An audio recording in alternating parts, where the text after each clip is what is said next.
Yuqoridagi suratga yaxshilab e'tibor bering. Sahroning o'rtasida yog'ochdan yasalgan sandiq ichida saqlanayotgan ayol. Men bu haqda aytib beraman, faqat iltimos obuna tugmachasini va like tugmachasini bosib qo'ying.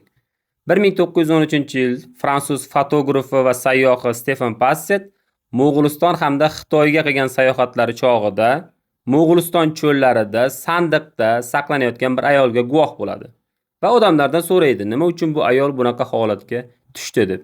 Shunda u yerdagi odamlar ayol xiyonatda, ya'ni zinoda ayblanganligi uchun xuddi shu jazoga giriftor qilinganligini aytadi.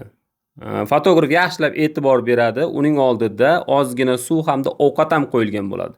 Shunda u yana so'raydi, bu ovqat har kuni beriladimi deb.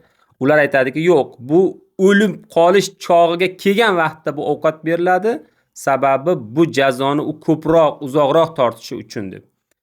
Sizningcha bu jazo to'g'ri berilgan yoki noto'g'ri? Albatta kommentariyada fikringizni bilib qoldiring.